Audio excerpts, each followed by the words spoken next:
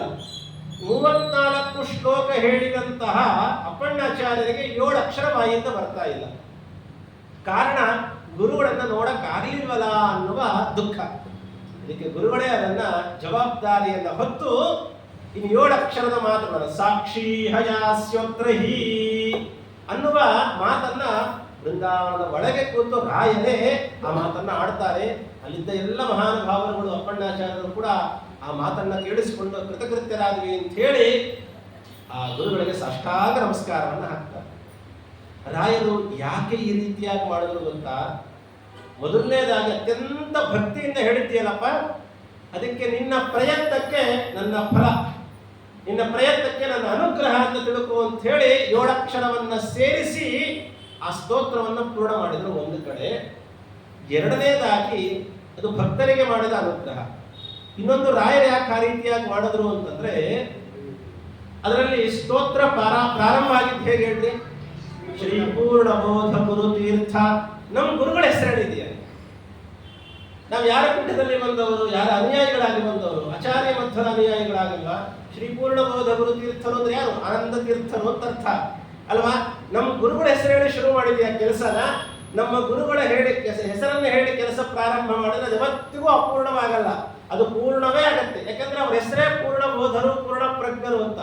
ಪೂರ್ಣ ಅನ್ನುವಂತಹ ಪದದಿಂದ ಶುರು ಮಾಡಿದೆಯಾ, ಇದು ಅಪೂರ್ಣವಾಗಿ ಜ್ಞಾನ ಬಿಡೋದಿಲ್ಲ ಅಂತ ಹೇಳಿ ಆ ಆಚಾರ್ಯ ಮಧ್ವರ ಮೇಲಿನ ಭಕ್ತಿಯಿಂದ ಆ ಮಾತುಗಳನ್ನು ರಾಯರು ಆಡಿ ಆ ಸ್ತೋತ್ರವನ್ನು ಪೂರ್ಣ ಮಾಡಿ.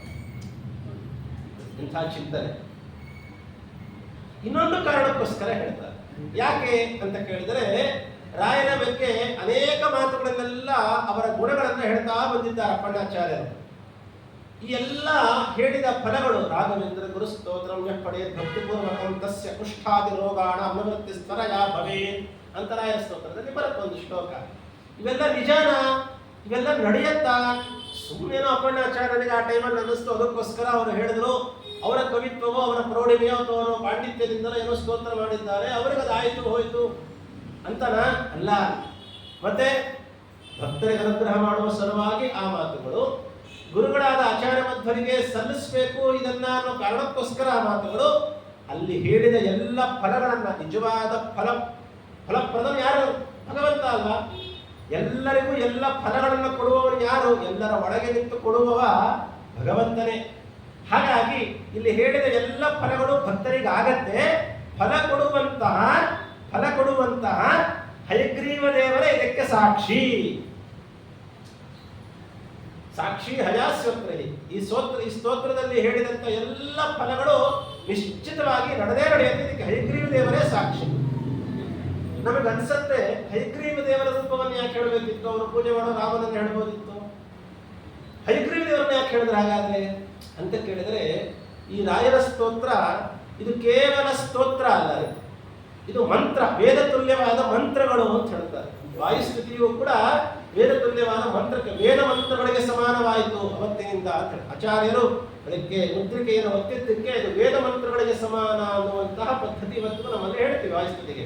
ಹಾಗೆ ಓಂ ಶ್ರೀ ರಾಘವೇಂದ್ರಾಯ ನಮಃ ಇತ್ಯುಷ್ಟಾಕ್ಷರ ಮಂತ್ರತಃ ಅಂತ ಬೀಜ ಮಂತ್ರಗಳನ್ನು ಒಳಗೊಂಡಂತಹ ಈ ರಾಯರ ಸ್ತೋತ್ರವೂ ಕೂಡ ವೇದ ಮಂತ್ರಕ್ಕೆ ಸಮಾನವಾಗಿದೆ ಎನ್ನುವ ಕುರುಹನ್ನು ಕೊಡುವ ಸಲುವಾಗಿಯೂ ಕೂಡ ಜಗತ್ತಿಗೆ ವೇದ ಮಂತ್ರಗಳನ್ನು ಕೊಟ್ಟಂತಹ ರೂಪ ಬ್ರಹ್ಮದೇವರಿಗೆ ಮೊಟ್ಟ ಮೊದಲಿಗೆ ಭಗವಂತ ಯಾವ ರೂಪದಿಂದ ಉಪದೇಶ ಮಾಡಿದ್ದು ವೇದಗಳನ್ನ?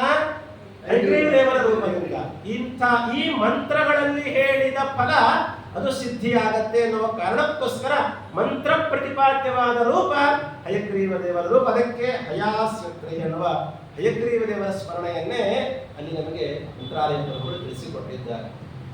ಹಾಗಾಗಿ ಈ ಸ್ತೋತ್ರಕ್ಕೆ ಮಹತ್ವ ಬರಲಿಕ್ಕೆ ಅಪ್ಪಣ್ಣಾಚಾರ್ಯರು, ಅವರ ಸ್ತೋತ್ರ ಮಾಡಿದ ಮಂತ್ರಾಲಯ ಪ್ರಭುಗಳು, ಅವರ ಅಂತರ್ಯಾಮಿಯಾದಂಥ ಇದರಲ್ಲಿ ಮಧ್ವಾಚಾರ್ಯರ ಮಹಿಮೆಯೂ ಅಡಗಿದೆ ಅನ್ನೋ ಕಾರಣವೂ ಹೌದು. ಇನ್ನು ಅವರ ಅಂತರ್ಯಾಮಿಯಾದಂತಹ ಸರ್ವದೇವ ನಮಸ್ಕಾರ ಕೇಶವಂ ಪ್ರತಿಗಚ್ಚತಿ ಅಂತ ಹೇಳಿದ ಹಾಗೆ ಭಗವಂತನ ಮಹಿಮೆಯೂ ಅಡಕವಾಗಿದೆ ಅನ್ನುವ ಕಾರಣದಿಂದಲೂ ಕೂಡ, ಎಲ್ಲ ಕಾರಣದಿಂದ ಜೊತೆಯಲ್ಲಿ ಯಾರ ಮೇಲೆ ಸ್ತೋತ್ರ ಮಾಡಿದ್ದು ಅವರೇ ಮುದ್ರೆ ಒತ್ತಿದಂತೆ ಆಯಿತು ಅನ್ನುವ ಕಾರಣದಿಂದಲೂ ಕೂಡ ಈ ಸ್ತೋತ್ರ ಜಗನ್ಮಾನ್ಯವಾಗಿದೆ.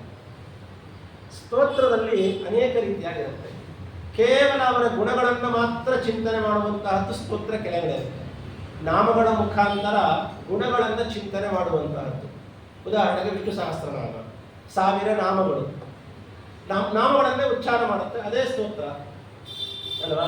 ಕೆಲವು ಸ್ತೋತ್ರಗಳು ಹೇಗಿರುತ್ತೆ ಅಂದರೆ ಕಥೆಗಳನ್ನು ಹೇಳುವಂತಹ ಸ್ತೋತ್ರಗಳು ಇರ್ತವೆ, ಯಾವುದೋ ಒಂದು ಇತಿಹಾಸವನ್ನು ಹೇಳುವಂತಹ ಸ್ತೋತ್ರಗಳು. ಸ್ತೋತ್ರ ಅಂದರೆ ಅವರ ಗುಣಗಳನ್ನು ಚಿಂತನೆ ಮಾಡೋದು ಕಥೆಗಳ ಮುಖಾಂತರ, ನಾಮಗಳ ಮುಖಾಂತರ. ಇನ್ನ ಕೆಲವು ಸ್ತೋತ್ರಗಳು ಹೇಗಿರುತ್ತೆ ಅಂದರೆ ಅವರ ಮಹಿಮೆಗಳನ್ನು ಹೇಳ್ತಾ ಹೇಳ್ತಾ ಸ್ವಾಮಿ ನಮಗೂ ಇಂಥ ಅನುಗ್ರಹ ಮಾಡ್ರಿ, ನಮ್ಮನ್ನು ಕಾಪಾಡ್ರಿ, ಇಂಥ ಫಲ ಕೊಡ್ರಿ, ಇಂಥ ಅನಿಷ್ಟಗಳನ್ನು ಪರಿಹಾರ ಮಾಡ್ರಿ, ನಮ್ಮ ಬೇಡಿಕೆಗಳನ್ನು ಇಡುವ ಮುಖಾಂತರ ಮಾಡುವ ಸ್ತೋತ್ರವೂ ಇದೆ. ಈ ರೀತಿಯಾದ ಅನೇಕ ರೀತಿಯಾದ ಸ್ತೋತ್ರಗಳಿದೆ. ಈ ರೀತಿಯಾದ ಸ್ತೋತ್ರಗಳನ್ನು ನಾವು ಸ್ತೋತ್ರ ಪ್ರಪಂಚದಲ್ಲಿ ಕಾಣ್ತೀವಿ. ನಾವು ಈಗ ಹೇಳಿದೆ ನಾನು ವಿಷ್ಣು ಸಹಸ್ರನಾಮ, ಅದರಲ್ಲಿ ನಾಮಗಳ ಮುಖಾಂತರ ಮಾತ್ರ ಸ್ತೋತ್ರ ಅಷ್ಟೇ. ಮುಂದೆ ಪರಿಸ್ಥಿತಿ ಬೇರೆ.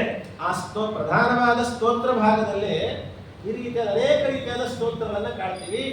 ಈ ಸ್ತೋತ್ರದ ಭಾಗದಲ್ಲಿ ಅಪ್ಪಣ್ಣಾಚಾರ್ಯರು ರಾಯರ ಮಹಿಮೆಗಳನ್ನ, ಅವರ ಗುಣಗಳನ್ನ, ಅವರ ಪವಾಡಗಳನ್ನ ತಿಳಿಸ್ತಾ ಜೊತೆಯಲ್ಲಿ ನಾವು ಅಲ್ಪನಾಗಿದ್ದೀವಿ ಸ್ವಾಮಿ, ನಿಮ್ಮ ಶಿಷ್ಯರಾದ ನಮ್ಮನ್ನ ದಯಮಾಡಿ ಕಾಪಾಡ್ರಿ, ಅನುಗ್ರಹ ಮಾಡ್ರಿ ಎನ್ನುವ ಪ್ರಾರ್ಥನಾಪೂರ್ವಕವಾದ ಸ್ತೋತ್ರ, ಪ್ರಾರ್ಥನಾಪೂರ್ವಕವಾದಂತಹ ಸ್ತೋತ್ರ. ಇಂಥ ಸ್ತೋತ್ರ ಈ ಮದ್ರಾಯ ಪ್ರಭುಗಳ ಗುರುರಾಘವೇಂದ್ರ ತೀರ್ಥರ ಸ್ತೋತ್ರವಾಗಿದೆ. ಅಂಥ ರಾಯರ ಸ್ತೋತ್ರವನ್ನ ನಾವು ಎಷ್ಟು ಸಾಧ್ಯವೋ ಅಷ್ಟು ಚಿಂತನೆ ಮಾಡಬೇಕು. ಯಾಕೆ ಅಂತಂದ್ರೆ ರಾಯರಿಗೆ ಬಹಳ ಪ್ರೀತ್ಯಾಸ್ಪದವಾದಂತಹ ಸ್ತೋತ್ರ ಅಂತ ಅವರೇ ನಮಗೆ ಆ ಮಾತಿನ ಮುಖಾಂತರ ತಿಳಿಸಿಕೊಟ್ಟಿದ್ದಾರೆ. ಹೇಗೆ ವಾಯುಸ್ಥಿತಿಯು ಆಚಾರ್ಯರಿಗೆ ಪ್ರಿಯವಾದ ಸ್ತೋತ್ರವೋ ಈ ಗುರುಸ್ತೋತ್ರ ರಾಯರಿಗೆ ಬಹಳ ಅತ್ಯಂತ ಪ್ರಿಯವಾದಂತಹ ಸ್ತೋತ್ರ. ಈ ಸ್ತೋತ್ರವನ್ನ ಪ್ರಾರಂಭ ಮಾಡುತ್ತಾ ಯಾಕೆ ಹೇಳಿದೆ ಅಂದರೆ, ಯಾವುದೇ ಒಂದು ಗ್ರಂಥವನ್ನು ನಾವು ಅಧ್ಯಯನ ಮಾಡಬೇಕಾದಾಗ ಅದರ ಪೀಠಿಕ, ಅದರ ಹಿನ್ನೆಲೆ, ಆ ಗ್ರಂಥಕರ್ತೃಗಳ ಮಹತ್ವ, ಅವರ ಯೋಗ್ಯತಾ, ಅವರ ಸ್ಮರಣೆಯನ್ನು ಮಾಡಿ ಅಂಥ ಮಹಾನುಭಾವರಿಂದ ರಚಿತವಾದಂತಹ ಸ್ತೋತ್ರ, ಅದಕ್ಕೆ ಯಾಕೆ ಮಾನ್ಯತೆ ಬಂತು, ಇವೆಲ್ಲವನ್ನ ತಿಳಿದಾಗ ಮಾತ್ರ ಆ ಸ್ತೋತ್ರದ ಮಹತ್ವ ನಮಗೆ ತಿಳಿಲಿಕ್ಕೆ ಸಾಧ್ಯ ಆಗುತ್ತೆ. ಇಲ್ಲ ಅಂದರೆ ಸುಮ್ಮನೆ ನಾವು ಹಾಗೆ ಕುತ್ಕೊಳ್ತೀವಿ ಅಂದರೆ, ಗ್ರಂಥಕರ್ತೃಗಳ ಅನುಗ್ರಹ ಇಲ್ಲ ಅಂದರೆ ಗ್ರಂಥ ವಿದಿತವಾದಂಥ ವಿಚಾರಗಳು ನಮ್ಮ ತಲೆಯಲ್ಲಿ ಇರಲಿಕ್ಕೆ ಸಾಧ್ಯನೇ ಇಲ್ಲ. ಹಾಗಾಗಿ ಅಪ್ಪಣ್ಣಾಚಾರ್ಯರ ಸ್ಮರಣೆಯನ್ನು ಮಾಡ್ತಾ ಅಂಥ ಮಹಾನುಭಾವರಿಂದ ರಚಿತವಾದ ಇನ್ನೂ ಅನೇಕ ರಾಯರ ಸ್ತೋತ್ರಗಳು ಮಾಡಿದ್ದಾರೆ. ಅದರಲ್ಲಿ ಪ್ರಧಾನವಾದದ್ದು ಅಂಥವರ ಸ್ಮರಣೆಯನ್ನು ಮಾಡ್ತಾ ಅಂಥವರಿಂದ ರಚಿತವಾದಂತಹ ಸ್ತೋತ್ರ ಈ ರಾಘವೇಂದ್ರ ಗುರುಗಳ ಸ್ತೋತ್ರ. ಅದನ್ನು ಪ್ರಾರಂಭ ಮಾಡ್ತಾನೆ.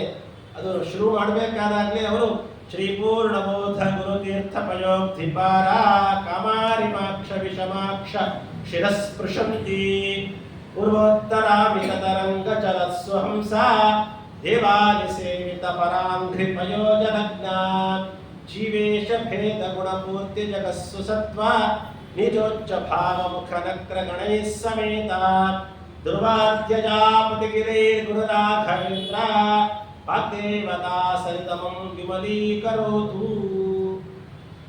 ಶ್ರೀ ಪೂರ್ಣಬೋಧ ಗುರುತೀರ್ಥ ಪಯೋಕ್ತಿಪಾರ ಪ್ರಾರಂಭ ಮಾಡಿದ್ದೆ. ಶ್ರೀ ಪೂರ್ಣಬೋಧ ಗುರುತೀರ್ಥ ಪಯೋಕ್ತಿಪಾರ, ಸಮುದ್ರದ ಗಂಗಾ ಚಿಂತನೆಯ ಮುಖಾಂತರ ಆ ಗಂಗೆ ಸಮುದ್ರವನ್ನ ಸೇರುತ್ತೆ ಅನ್ನುವ ಪರಿಕಲ್ಪನೆ ಇಟ್ಕೊಂಡು, ಗಂಗಾ ಪ್ರವಾಹವನ್ನ ತಲೆಯಲ್ಲಿ ಇಟ್ಕೊಂಡು ಈ ಶ್ಲೋಕವನ್ನು ರಚನೆ ಮಾಡಿದರು. ಪ್ರಾರಂಭದ 2 ಶ್ಲೋಕ. ಸಾಮಾನ್ಯವಾಗಿ ಒಂದು ಶ್ಲೋಕ ಅದರ ಅನ್ವಯ, ಅದರ ಅರ್ಥ ಇರುತ್ತೆ.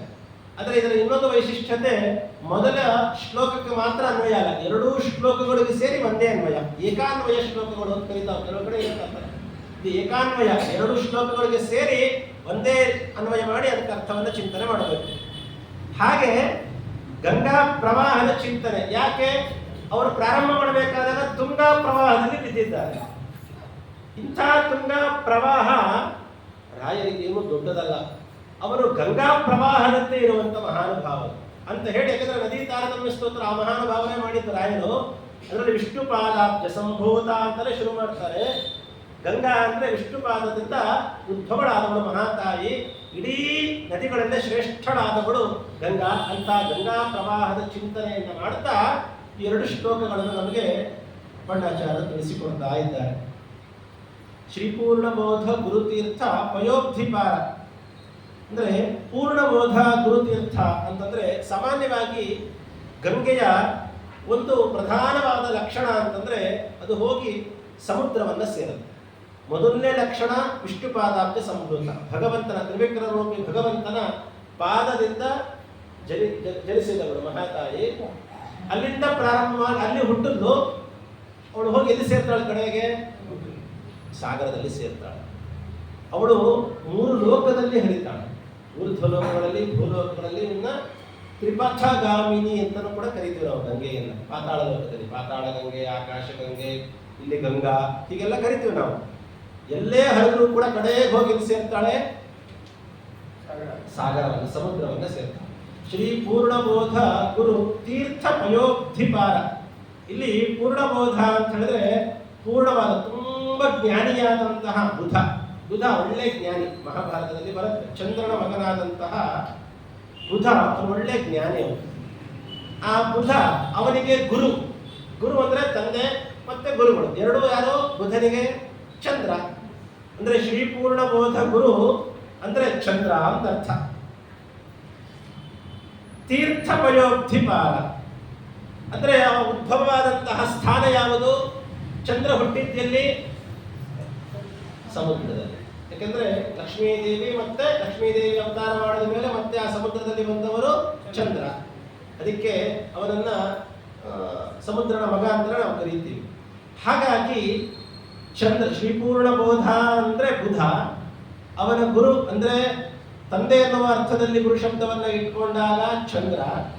ಆ ಚಂದ್ರ ಉದ್ಭವವಾಗುವಂತಹ ಸ್ಥಾನ ಸಮುದ್ರ.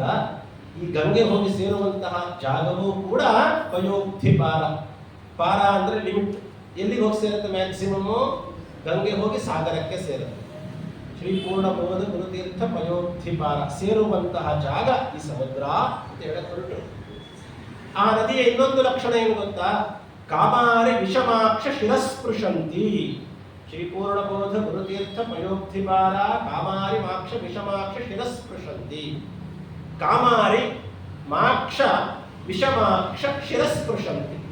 ಕಾಮಾರಿ ಅಂದ್ರೆ ಯಾರು? ಕಾಮನನ್ನ, ಕಾಮನಿಗೆ ಅರಿ ಅಂದ್ರೆ ಶತ್ರು ಅಂದ್ರೆ ಯಾರು? ಮಹರುದ್ರದೇವರು. ಕಾಮನನ್ನ ಸುಟ್ಟು ಹಾಕಿದವರು. ಆ ರುದ್ರದೇವರು ಕಾಮಾರಿ ಮಾಕ್ಷ ವಿಷಮಾಕ್ಷ. ಮಾಕ್ಷ ವಿಷಮಾಕ್ಷ. ಅಕ್ಷ ಅಂದ್ರೆ ಏನು ಗೊತ್ತಾ? ಕಣ್ಣು ಅಂತ ಅರ್ಥ. ನಾವೆಲ್ಲರೂ ವಿಷಮಾಕ್ಷರಲ್ಲ, ನಾವರು ಸಮಾಕ್ಷರ ಅಂತ ಹೇಳ್ಬೋದು. ಅಂದ್ರೆ ಸಮ ವಿಷಮ ಅಂದ್ರೆ ಸಮ ಅಂದ್ರೆ 2, 4, 6, 8. ವಿಷಮ ಅಂದ್ರೆ ಬೆಸ ಅಂದ್ರೆ 1, 3, 5, 7 ಇವೆಲ್ಲ ವಿಷಮ. ರುದ್ರದೇವರಿಗೆ ಕಣ್ಣು ಎಷ್ಟಿದೆ? 3 ಕಣ್ಣಿದೆ. ಸೊ ಅವರು ವಿಷಮಾಕ್ಷರರು. ಅದಕ್ಕೆ ಅಪ್ಪಣ್ಣಾಚಾರ್ಯರು ಬರೀ ವಿಷಮಾಕ್ಷ ಅಂತ ಹೇಳಲಿಲ್ಲ. ಈ 3ನೇ ಕಣ್ಣೇನಿದೆ ಅಲ್ಲ, ಅದು ನಮಗೆಲ್ಲ ಒಂದು ತಪ್ಪಿರುವಳಿಕೆ. ರುದ್ರದೇವರ 3ನೇ ಕಣ್ಣಂದ್ರೆ ಜಗತ್ತನ್ನು ಸುಡ್ಲಿಕ್ಕೋಸ್ಕರ ಇಟ್ಕೊಂಡಿದ್ದಾರೆ ಅದಲ್ಲ. ಈ ಮಾಧ್ಯಮಗಳೆಲ್ಲ ತೋರಿಸಿ ನಮಗೆ ರುದ್ರದೇವರು 3ನೇ ಕಣ್ಣು ಬಿಟ್ಟರು ಅಂದ್ರೆ ಜಗತ್ತಿಗೆ ಸುಟ್ಟು ಹೋಗ್ಬಿಡುತ್ತೆ. ಹೀಗೆಲ್ಲ ನಾವು ತಿಳ್ಕೊಳ್ತೀವಿ. ನಾವು ವಿಷಮಾಕ್ಷ ಅಂದ್ರೆ 3ನೇ ಕಣ್ಣು. ಸರಿ, ಅದೆಂಥ ಕಣ್ಣು? ಮಾಕ್ಷ ವಿಷಮಾಕ್ಷ. ಮಾ ಅಂದ್ರೆ ಜ್ಞಾನ, ಜ್ಞಾನದ ಕಣ್ಣದು, ಜ್ಞಾನದ ಕಣ್ಣದು. ಭಗವಂತನನ್ನು ನೋಡುವ ಸಲುವಾಗಿ ಇಟ್ಟುಕೊಂಡಂತಹ ಕಣ್ಣದು. ಜಗತ್ತನ್ನು ಸುಟ್ಟಾಕೋದು ನೆಪ ಮಾತ್ರ ಅಷ್ಟೇ. ರುದ್ರದೇವರು ಭಗವಂತನನ್ನ ಕಾಣಲಿಕ್ಕೋಸ್ಕರ ಒಂದು ಕಣ್ಣನ್ನ ವಿಶೇಷವಾಗಿ ತಗೊಂಡಿದ್ದಾರೆ. ಅದು ಮಾಕ್ಷ ವಿಷಮಾಕ್ಷ. ಅದು ಹಾಗಾದ್ರೆ ನಮಗೂ ಕೂಡ ಸಮಾಜ ಹೇಳ್ತಿರ್ತೇವೆ ನಾವು, ಈ ಕಣ್ಣಲ್ಲಿ ನಾವು ದೇವರು ನೋಡ್ಲಿಕ್ಕೆ ಆಗಲ್ಲ, ಇನ್ನೊಂದು ಕಣ್ಣು ಬೇಕೇ ಬೇಕು. ಅದ್ಯಾವುದು? 3ನೇ ಕಣ್ಣು ಜ್ಞಾನದ ಕಣ್ಣದು ಅಲ್ಲ, ಸುಡೋ ಕಣ್ಣು. ಈ ಕಣ್ಣಲ್ಲೇ ಸುಡ್ತಿರ್ತೀವಿ ನಾವು, ನೋಡಿ ನೋಡಿ ನೋಡಿ ಮನೆಯಲ್ಲಿ 14 ಕಣ್ಣು. ಈ ಕಣ್ಣಿಂದ ನಾವು ಬರೀ ಸುಡುವುದು ಅಷ್ಟೇ, ಜ್ಞಾನದ ಕಣ್ಣು ಆಗ್ಲಿಕ್ಕೆ ಸಾಧ್ಯ ಇಲ್ಲ. ಹಾಗಾದ್ರೆ 3ನೇ ಕಣ್ಣು ಸುಡ್ಲಿಕ್ಕಲ್ಲ, ಅದು ದೇವರನ್ನ ಕಾಣ್ಲಿಕ್ಕೆ. ಹಾಗಾಗಿ ಕಾಮಾರಿ ಮನ್ಮಥನನ್ನು ಸುಟ್ಟು ಹಾಕಿದಂತಹ ಮಾಕ್ಷ ವಿಷಮಾಕ್ಷ, ಜ್ಞಾನದ ಕಣ್ಣನ್ನು ಉಳ್ಳಂತಹ ವಿಷಮಾಕ್ಷ 3 ಕಣ್ಣುಳ್ಳಂತಹ ಮಹಾರುದ್ರದೇವರ ಶಿರಸ್ಪೃಶಂತಿ. ಅವರ ತಲೆಯನ್ನು ಸ್ಪರ್ಶ ಮಾಡಿದಂತಹ ಗಂಗೆ ಇನ್ನೊಂದು ಲಕ್ಷಣ. ಮೊದಲನೇ ಲಕ್ಷಣ ಭಗವಂತನ ಪಾದದಿಂದ ಹುಟ್ಟಿ ಸಾಗರವನ್ನ ಸೇರ್ತಾಳೆ. ತಾರತಮ್ಯಕ್ಕೆ ಹೇಳ್ತಿರೋದಲ್ಲ, ಆ ನದಿಯ ಲಕ್ಷಣವನ್ನ ಹೇಳ್ತಾ ಇದ್ದಾರೆ. 2ನೇ ಲಕ್ಷಣ ತ್ರಿಮೂರ್ತಿಗಳನ್ನ ಸಂಪರ್ಕ ಮಾಡಿದಂತಹದ್ದು. ಭಗವಂತನ ಪಾದದಿಂದ ಹುಟ್ಟದ್ದು, ಬ್ರಹ್ಮದೇವರ ಕೈ ಸ್ಪರ್ಶ ಕಮಂಡಲವನ್ನು ಸೇರಿದ್ದು. ಅದಾದ ವಿಷ್ಣುಪಾದೋದಕ ಅಂತ ಹೇಳಿ ರುದ್ರದೇವರು ತಮ್ಮ ತಲೆಯಲ್ಲಿ ಅದನ್ನು ಧಾರಣೆ ಮಾಡಿದ್ರು. ವಿಷ್ಣುಪಾದೋದಕ ಅಂತ ಧಾರಣೆ ಮಾಡ್ತಾರಲ್ಲ, ಶಿರಸ್ಪೃಶಂತಿ. ಹಾಗಾಗಿ ಕಾಮಾರಿ ಮಾಕ್ಷ ವಿಷಮಾಕ್ಷ ಶಿರಸ್ಪೃಶಂತಿ. ರುದ್ರದೇವರ ಜ್ಞಾನವೆಂಬಂತಹ ಕಣ್ಣನ್ನು ಹೊಂದಿದಂತಹ 3 ಕಣ್ಣುಳ್ಳ ಕಾಮಾರಿ ಅಂತಂದ್ರೆ ಸುಟ್ಟಾಕ್ಲಿಕ್ಕೆ 3ನೇ ಕಣ್ಣು ಒಂದರ್ಥ. ಕಾಮದ ಅರಿ, ನಮ್ಮ ಒಳಗಿರುವಂತಹ ಎಲ್ಲ ಕಾಮಕ್ರೋಧಾದಿಗಳನ್ನ ತೆಗೆದು ಹಾಕಿದ್ರೆ ತಾನೇ ಜ್ಞಾನವನ್ನು ಸೇರ್ಕೊಳ್ಳೋದು. ಹಾಗಾಗಿ ಕಾಮಾರಿ ಅಂದ್ರೆ ಮೇಲ್ನೋಟಕ್ಕೆ ಸುಟ್ಟು ಹಾಕೋದು ಒಂದೇ ಅನ್ಕೊಳ್ಬೇಡ್ರಿ, ಜ್ಞಾನದ ಕಣ್ಣು. ಅದಕ್ಕೆ ಅಪ್ಪಣ್ಣಾಚಾರ್ಯರು ಮಾಕ್ಷ ವಿಷಮಾಕ್ಷ 2 ಶಬ್ದವನ್ನು ಇಡ್ತಾರೆ. ಶಿರಸ್ಪೃಶಂತೆ ಅಂತ ರುದ್ರದೇವರ ತಲೆಯನ್ನು ಸ್ಪರ್ಶ ಮಾಡಿ ಅಲ್ಲಿಂದ ಕೆಳಗೆ ಬಂದದ್ದು ಅಲ್ವಾ. ಅನೇಕ ಇರುವ ಸೆಲೆಗಳಲ್ಲಿ ಒಂದು ಸೆಲೆಯಿಂದ ಮಾತ್ರ ರುದ್ರದೇವರು ಭೂಮಿಯಲ್ಲಿ ಬಿಟ್ಟಿದ್ದಾರೆ ನಮಗೆ. ಮತ್ತಿನ್ನೊಂದು, ಆ ಗಂಗೆ ಹೋಗಿ ಸಾಗರವನ್ನ ಸೇರಬೇಕಾದ ಅಲೆಗಳು, ತರಂಗಗಳು ರಪ್ ರಪ್ ರಪ್ ಅಂತ ದಡಕ್ ಹೊಡಿತಾರೆ ಅಂತ ತರಂಗಗಳು ಬರ್ತಾನೆ ಇರುತ್ತೆ. ಅದು ನಾವು ಸಾಗರಕ್ಕೆ ಸೇರುವಾಗ ಇನ್ನು ಹೆಚ್ಚಿಗೆ ನೋಡ್ತೀವಿ. ನಾವಿನ್ನ ಹೋಗಿ ಇನ್ನೇನು ಪ್ರಾಯಶಃ ಕಲ್ಕತ್ತದ ಸಮೀಪದಲ್ಲಿ ಗಂಗಾ ಹೋಗಿ ಸಾಗರ ಸಂಗಮವನ್ನ ಆಗತ್ತೆ. ಅಲ್ಲಿ ನೋಡ್ತಾ ಇರ್ಬೋದು, ಆ ದಡಗಳಿಗೆ ಹೊಡೆದು ಚಿಪ್ತಾ ಇರುತ್ತೆ ಆ ತರಂಗಗಳು. ಆ ರೀತಿಯಾದಂತಹ ತರಂಗಗಳನ್ನು ಹೊಂದಿದಂತಹ ನದಿ ಗಂಗಾ ನದಿ. ಪೂರ್ವೋತ್ತರಾಮಿತ ತರಂಗ ಚರಸ್ಸು ಹಂಸ. ಪೂರ್ವೋತ್ತರಾಮಿತ ತರಂಗ ಚರಸ್ಸು ಹಂಸ.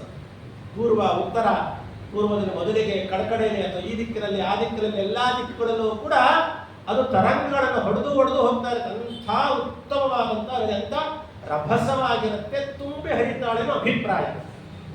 ತರಂಗಗಳು ಬರ್ತಾ ಇದೆ ಅಂದ್ರೆ ಖಾಲಿ ಆಗ್ಬಿಟ್ರೆ ಹೇಗೆ ಬರುತ್ತೆ? ಹಾಗಾಗಿ ಎಂದೆಂದಿಗೂ ಭತ್ತದ ನದಿ ದೇವನದಿ ಈ ಗಂಗಾ ನದಿ. ಮಳೆಗಾಲದಲ್ಲಂತೂ ಮಳೆಯಿಂದ ತುಂಬ ಹರಿತಾಳೆ. ಮಳೆ ಇಲ್ಲದಿದ್ರೂ ಕೂಡ ಅಲ್ಲಿ ಹಿಮ ಕರಗಿ ಅದೇ ನದಿಯಾಗಿ ಬಂದು ಹರಿತಾಳೆ. ಹಾಗಾಗಿ ತರಂಗಗಳು ಎಂದೆಂದಿಗೂ ನಿಲ್ಲದೇ ಇರುವಂತಹ ನದಿ ಅಂತ ಹೇಳಿದ್ದಾರೆ. ಎಂದೆಂದಿಗೂ ತರಂಗಗಳು ನಿಲ್ಲಲ್ವೋ ಅಂಥಲ್ಲಿ ಮಾತ್ರ, ಅದರಲ್ಲೂ ಶುದ್ಧವಾಗಿರುವಂತಹದ್ದು, ಅದರಲ್ಲೂ ಶ್ರೇಷ್ಠವಾಗಿರುವಂತಹದ್ದರಲ್ಲಿ ಮಾತ್ರ ಹಂಸಗಳು ಚೆನ್ನಾಗಿ ವಾಸ ಮಾಡ್ತವೆ. ಎಲ್ಲೋ ಕೊಳಚೆ ನೀರಲ್ಲಿ ಇನ್ಯಾವುದರಲ್ಲೋ ಹೋಗಿ ಹಂಸಗಳು ಇರೋದಿಲ್ಲ. ಕೆರೆಗಳಲ್ಲಿತ್ತು, ಗಲೀಜ್ ಪ್ರದೇಶದಲ್ಲಿತ್ತು, ಅಂಥಲ್ಲೆಲ್ಲ ಇರೋದಿಲ್ಲ. ಒಳ್ಳೆಯ ಸರೋವರಗಳಲ್ಲಿ, ಶುದ್ಧವಾದ ನದಿಗಳಲ್ಲಿ ಎಲ್ಲಿ ತರಂಗಗಳು ಅಂತಿರ್ತಾವೋ ಅಲ್ಲಿ ಹಂಸಗಳು ಭಾರೀ ಚೆನ್ನಾಗಿರುವಂತಹ ನದಿ. ಅದು ಶ್ರೇಷ್ಠತೆಯಿಂದಲೋ ಅಥವಾ ಶುದ್ಧವಾಗಿರುವುದರ ದೃಷ್ಟಿಯಿಂದಲೋ ಕೂಡ ನೋಡಿದರೆ ಗಂಗೆ ಇಳಿಯಾಗೂ ಇರ್ತಾಳೆ, ಶುದ್ಧವಾಗಿರ್ತಾಳೆ. ಅಲ್ಲಿ ಸಾಮಾನ್ಯ ಹಂಸಗಳಲ್ಲ, ರಾಜಹಂಸಗಳು. ಮಾನಸ ಸರೋವರ, ಗಂಗಾ, ಸಿಂಧು ಇಂಥಲ್ಲೆಲ್ಲ ರಾಜಹಂಸಗಳೇ. ಅದಕ್ಕೆ ಅಪ್ಪಣ್ಣಾಚಾರ್ಯರು ಪೂರ್ವೋತ್ತರಾಮಿತ ತರಂಗ ಚರತ್ಸು ಹಂಸ, ಚರತ್ಸು ಹಂಸ, ಸುಹಂಸ. ಸುಹಂಸ ಅಂದ್ರೆ ರಾಜಹಂಸಗಳು, ಶ್ರೇಷ್ಠವಾದ ಹಂಸಗಳು. ಹಂಸಗಳಲ್ಲಿ ಶ್ರೇಷ್ಠವಾದದನ್ನು ನಾವೇನಂತ ಕರಿತೀವಿ? ರಾಜಹಂಸಗಳು. ಹಾಗಾಗಿ ರಾಜಹಂಸಗಳೇ ಇರುವಂತಹ, ತರಂಗಗಳನ್ನ ಉಳ್ಳಂತಹ, ಎಂದು ಬತ್ತದೇ ಇರುವಂತಹ, ರುದ್ರದೇವರ ತಲೆಯನ್ನು ಸ್ಪರ್ಶಿಸಿದಂತಹ, ಸಾಗರವನ್ನು ಸೇರುವಂತಹ, ಭಗವಂತನ ಪಾದವೆಂಬಂತಹ ಅದ್ಭುತವಾದಂತಹ ಸ್ಥಳದಿಂದ ಉದ್ಭವಿಸಿದಂತಹ, ಜೊತೆಯಲ್ಲಿ ಇವಾಗ ಹೇಳ್ತಾರೆ ದೇವಾಲಿ ಸೇವಿತ ಪರಾಂಘ್ರಿ ಪಯೋಜನಜ್ಞ. ದೇವಾಲಿ ಸೇವಿತ ಪರಾಂಘ್ರಿ ಪಯೋಜನಜ್ಞ. ಪಯೋಜನ ಅಂದ್ರೆ ದೇವಾಲಿ, ಆಲಿ ಅಂತಂದ್ರೆ ಸಮೂಹ ಅಂತ. ದೇವತೆಗಳ ಸಮೂಹ. ಆ ದೇವತೆಗಳ ಸಮೂಹದಿಂದ ಯಾರ ಪಾದ ಪದ್ಮಗಳು ಸೇವಿತವಾಗಿದೆ ಅಂತ ಕೇಳಿದ್ರೆ ಭಗವಂತನ ಪಾದ ಪದ್ಮಗಳು. ಭಗವಂತನ ಪಾದ ಪದ್ಮಗಳೆಂಬ ಕಮಲಗಳನ್ನ ದೇವತೆಗಳೆಂಬ ತುಂಬಿ ಹೋಗಿ ಹೀರ್ತಾ ಇರ್ತಾರಂತೆ. ಯಾವಾಗಲೂ ಕೂಡ ಯಾವಾಗಲೂ ಅದನ್ನೇ ಹೀರ್ತಾ ಇರ್ತಾರಂತೆ. ದೇವರ ಪಾದ ಪದ್ಮಗಳೆಂಬ, ಪಾದ ಕಮಲಗಳೆಂಬ ಹೂವನ್ನ ಸದಾ ಹೀರುವಂತಹವರು ದೇವತೆಗಳ ಸಮೂಹ. ಆ ದೇವತೆಗಳ ಕಡೆಯಲ್ಲಿ ಹೋಗಿ ಎಲ್ಲಿ ಸೇರ್ತಾರೆ? ಏನೇ ಆದರೂ ಕೂಡ ಭಗವಂತನ ಪಾದವನ್ನೇ ಹೇಗೆ ಸೇರ್ತಾರೋ, ಈ ಗಂಗೆ ಎಲ್ಲೇ ಹರಿದರೂ ಕೂಡ ದೇವರಿಂದ ಹುಟ್ಟಿ ಸಾಗರವನ್ನು ಸೇರಿ ಮತ್ ಕಡೆಗೆ ಹೋಗಿದ್ದು ದೇವರನ್ನೇ ಸೇರುತ್ತೆ. ದೇವರನ್ನೇ ಸೇರುತ್ತೆ. ಸಾಗರ ಆಕಾಶಾತ್ ಪತಿತಂ ತೋಯಂ ಯಥಾ ಗಚ್ಚತಿ ಸಾಗರ. ಭೂಮಿ ಮೇಲೆ ಬಿದ್ದ ಯಾವುದೇ ನೀರು, ಆಕಾಶದಿಂದ ಬಂದ ನೀರು, ಅದು ಹೋಗಿ ಸಾಗರವನ್ನೇ ಹೇಗೆ ಸೇರುತ್ತೋ ಅದೇ ರೀತಿ ಗಂಗೆಯು ಕೂಡ ದೇವತೆಗಳಿಂದ ಸದಾ ಪೂಜಿತನಾದ ಭಗವಂತನ ಪಾದದಿಂದ ಬಂದು ಪಾದವನ್ನೇ ಸೇರುವಂತಹ ನದಿ ಈ ದೇವನದಿ. ಈ ಸೌಭಾಗ್ಯ ಇನ್ಯಾವುದು? ಆಮೇಲೆ ಈ ನದಿಗಳಲ್ಲಿ ಇನ್ನೇನಿದೆ ಅಂತ ಕೇಳಿದರೆ ಮುಂದೆ ಹೇಳ್ತಾರೆ ಮುಂದಿನ ಶ್ಲೋಕದಲ್ಲಿ, ಜೀವೇಶ ಭೇದ ಗುಣಪೂರ್ತಿ ಜಗಸ್ಸು ಸತ್ವ ನೀಚೋಚ್ಚ ಭಾವ ಮುಖ ನಕ್ರ ಗಣೈ ಸಮೇತ, ನಕ್ರ ಗಣೈ ಸಮೇತ ಪ್ರಧಾನವಾಗಿ ಇಷ್ಟಿಟ್ಕೊಳ್ಬೇಕು. ಈ ದೇವನದಿಯಾದಂತಹ ಗಂಗಾ ನದಿ ತನ್ನ ರಕ್ಷಣೆಗೋಸ್ಕರ ನದಿಯ ಅನೇಕ ಭಾಗಗಳಲ್ಲಿ ನಕ್ರಗಣ ಅಂತ, ಅಂದ್ರೆ ನಕ್ರಗಳು ಅಂದ್ರೆ ಮೊಸಳೆಗಳು ಅಂತ, ಜಲಚರ ಪ್ರಾಣಿಗಳನ್ನ ಉಳ್ಳದ್ದಾಗಿದೆ. ನದಿಯ ಲಕ್ಷಣಗಳಲ್ಲಿ ಅದು ಒಂದು ಲಕ್ಷಣ. ಜಲಚರ ಪ್ರಾಣಿಗಳಿಗೆ ಅದು ಆಶ್ರಯವಾಗಿರಬೇಕು. ಮಹಾನದಿಯನ್ನ ಲಕ್ಷಣ ಹೇಳಬೇಕಾದಾಗ ಸಮುದ್ರವನ್ನು ಸೇರಬೇಕು, ಜೊತೆಯಲ್ಲಿ ಜಲಚರ ಪ್ರಾಣಿಗಳಿಗೆ ಅದು ಆಶ್ರಯವಾಗಿರಬೇಕು. ದುರ್ವಾದ್ಯಜಾಪತಿಗಳೇ ಗುರು ರಾಘವೇಂದ್ರ ಅಂತ ಮುಂದುವರಿಯುತ್ತಲ್ವಾ.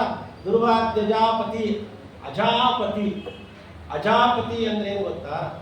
ಈ ಸಣ್ಣ ಸಣ್ಣ ಮೀನುಗಳನ್ನ ದೊಡ್ಡ ದೊಡ್ಡ ಮೀನುಗಳು ನುಂಗತ್ತೆ, ದೊಡ್ಡ ದೊಡ್ಡ ಮೀನುಗಳನ್ನ ತಿಮಿಂಗಲ ನುಂಗತ್ತೆ ಅಲ್ವಾ. ತಿಮಿಂಗಲ ಅಂತ ಯಾಕೆ ಕರೀತಾರೆ ಅಂದ್ರೆ ಅದನ್ನ ಗಿಲ ಅಂದ್ರೆ ತಿನ್ನೋದು ಅಂತ ಅರ್ಥ. ಗಿಲ ಅಂದ್ರೆ ತಿನ್ನೋದು. ಅಜಾಪತಿ ಗಿಲೈಹಿ ಅಂತ ಅಪ್ಪಣ್ಣಾಚಾರ್ಯರು ಶಬ್ದ ಇಟ್ಟಿದ್ದಾರೆ. ಅಂದ್ರೆ ಈ ಒಂದು ತಿಮಿಂಗಿಲಗಳನ್ನು ತಿನ್ನುವಂತಹ ದೊಡ್ಡ ದೊಡ್ಡ ಪ್ರಾಣಿಗಳನ್ನು ಹೊಂದಿದಂತಹ ಈ ಗಂಗಾ ನದಿ ಅಂತ ಅರ್ಥ. ಹೇಗೆದು ಅಂತ ಕೇಳಿದ್ರೆ, ಗಂಗೆ ಸಾಗರವನ್ನ ಇನ್ನೇನು ಸೇರುತ್ತಲ್ಲ, ಆ ಸೇರುವ ಸ್ಥಳದಲ್ಲಿ ಅನೇಕ ತಿಮಿಂಗಿಲವೇ ಮೊದಲಾದಂತಹ ಅದಕ್ಕಿಂತಲೂ ಹೆಚ್ಚಿನ ದೊಡ್ಡದಾದಂತಹ ಪ್ರಾಣಿಗಳನ್ನು ಹೊಂದಿದ ಲಕ್ಷಣ ಈ ಗಂಗೆಗೆ ಇದೆ.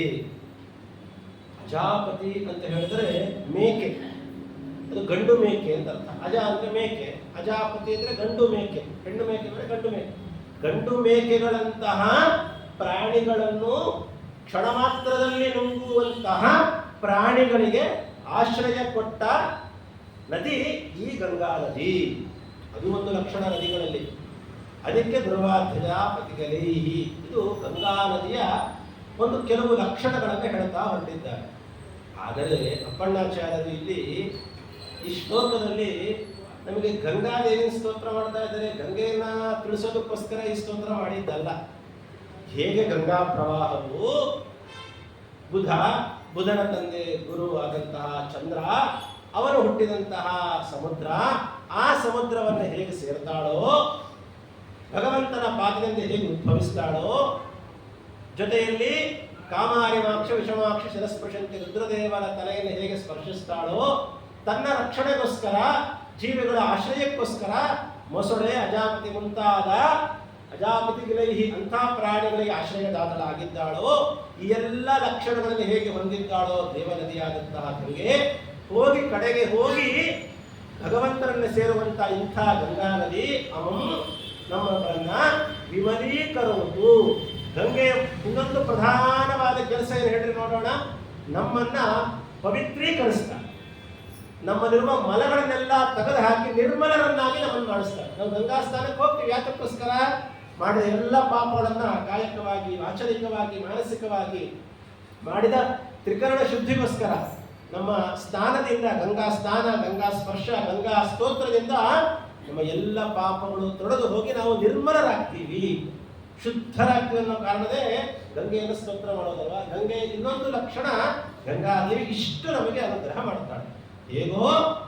ಹೇಗೆ ಆ ದೇವ ಗಂಗೆ ಇಷ್ಟೆಲ್ಲ ಅನುಗ್ರಹ ಮಾಡ್ತಾಳೋ, ಹೀಗೆ ಗುರು ರಾಘವೇಂದ್ರ ವಾಕ್ ದೇವತಾ ಸರಿತ್ ಅಮಂ ವಿಮಲೀಕರೋದು.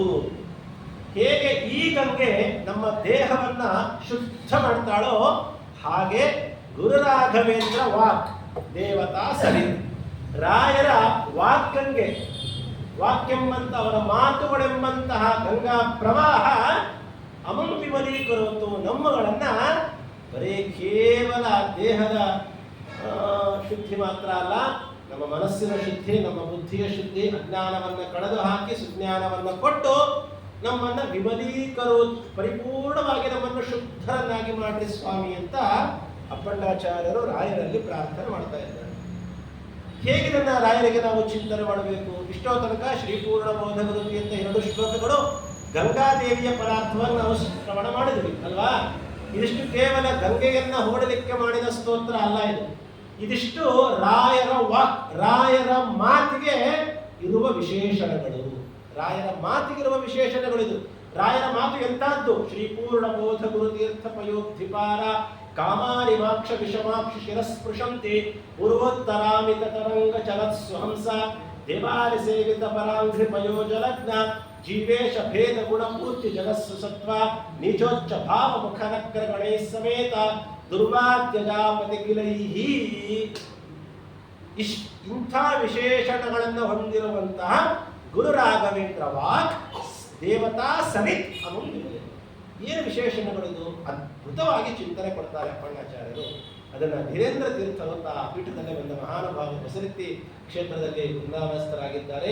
ಅವರು ರಾಯರ ಸ್ತೋತ್ರಕ್ಕೆ ವ್ಯಾಖ್ಯಾನವನ್ನು ಕೂಡ ಮಾಡಿದ್ದಾರೆ. ಅದ್ಭುತವಾದ ವ್ಯಾಖ್ಯಾನ. ಈ ರಾಯರ ಪರಾರ್ಥವಾಗಿ ಅದ್ಭುತ ಚಿಂತನೆಯನ್ನು ಕೊಟ್ಟಿದ್ದಾರೆ. ಆ ಚಿಂತನೆಯನ್ನ ನಾಳೆ ದಿವಸ ನೋಡೋಣ ಅಂತ ಹೇಳ್ತಾ, ಹರೇ ನಮಃ. ಶ್ರೀ ಕೃಷ್ಣ ಸರ್ವೇಂದ್ರಿಯ ಪ್ರೇರಕೇಣ ಶ್ರೀ ಪ್ರಾರಂಭೇನ ಗೋಚಕನಂತೇನ ಪ್ರಿಯತಾಂ ಶ್ರೀ ಕೃಷ್ಣಾರ್ಪಣಮಸ್ತು. ದ್ವೇಷ